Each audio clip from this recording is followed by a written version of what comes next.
सूर्यकुमार यादव पुणी एक विराट रेकर्ड भांगी आपण जानती जे टी20 क्रिकेट रे भारतीय दलर बामहाती बैट्समैन युवराज सिंह 6टी बॉल 6टी छक्का मारी एक बड़ विश्व रेकर्ड सृष्टि करथिले किंतु वर्तमान सूर्यकुमार यादव सही रेकर्ड भांगी केवल 12टी बॉल 72 रन संग्रह कर एक विशाल विश्व रेकर्ड सृष्टि करछंती।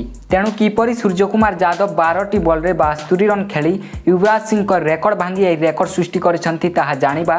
या पूर्व जदि आपण सूर्यकुमार यादव को दुनियार विपदपूर्ण खेलाली भावरे विवेचना करती तेबे यह वीडियो को लाइक करने सहित चैनल को मध्य सब्सक्राइब करनियंतु। आपण को जणाई देबा जे भारतीय दल यही समय कौन सीरीज खेलु नाहंती। आसुथिबा समय रे भारत बांग्लादेश विपक्ष रे सीरीज आरंभ करिवो। कहीदेबा जे भारतीय दल श्रीलंका विपक्ष टी20 एवं ओडीआई मैच खेलिथिला जोथिरे भारतीय दल टी20 सीरीज रे श्रीलंका को बहुत खराब परास्त करिथिबा बेले सही भली ओडीआई मध्य परास्त हेबाकु पड़िथिला। तेबे आमे आपणंकु कहि रखुछु जे एक दिनिकिया अंतर्जातीय मैच जीतिथिबा द्वारा भारतीय दल मध्य तांको नामरे 27 वर्षर लज्जाजनक रेकर्ड पंजीकृत करथिले। तेबे आसंतु जानिबा टीम इंडिया रो विस्फोरक खेलाली केमिति 12टी बॉल 72 रन संग्रह करिसंती। टीम इंडिया रो अधिनायक सूर्यकुमार यादव जेहेतु आपण श्रीलंका विपक्ष टी20 सीरीज रे देखिथिबे सूर्यकुमार यादव केते विपज्जनक एवं यह सहित से मध्य कैप्टेन होइथिले जहाँ विषय अनेक आलोचना होता किंतु सूर्यकुमार यादव एवं विशाल विश्व रेकर्ड भांगी जहाँ पर नाम आहरी अधिक बढ़ी। कहीदेबा जे सूर्यकुमार यादव भारतीय दलर अभ्यास मैच रे यह रेकर्ड सृष्टि करछंती। आपण समस्ते जानती जे वर्तमान भारतीय दल कौन मैच खेलु नाहंती। आहरी मध्य टी20 मैच खेलिबा परे सूर्यकुमार यादव आराम रे अभ्यास करुथिले किंतु गोटिए मैच रे सूर्यकुमार यादव चमत्कार बैटिंग करथिले एवं 142 रन रो इनिंग्स खेलिथिले। वास्तव में कथा हेउछु सूर्यकुमार यादव दुईटी दल गठन करिसंती जेउठारे सूर्यंकर गोटिए दल एवं अन्य पटे यशस्वी जायसवाल मध्य गोटिए दल रहिथिला। एभली परिस्थिति रे उभय दल टी20 मैच भली अभ्यास खेलंती।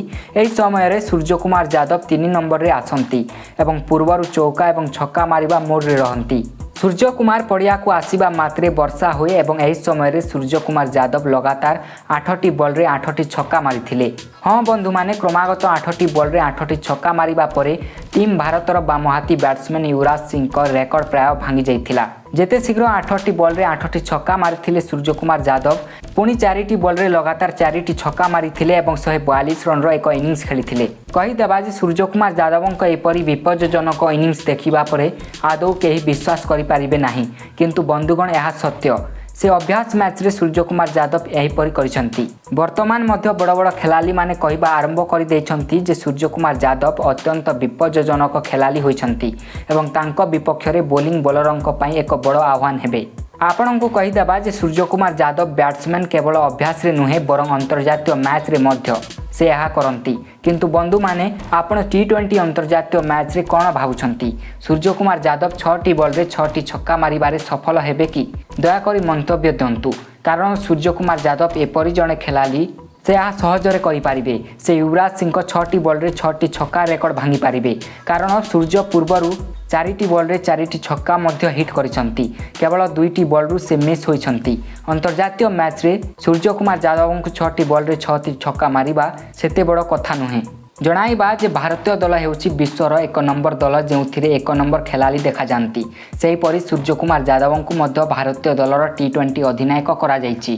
केवल जड़े खेलाली नुहंती बरं एक बड़ किंवदंती एवं बड़ लीडर होइछंती। आगकू सूर्य सही खेलाली हेबे जहाँ को भूली न हेबा खेलाली तालिका गणा जाए।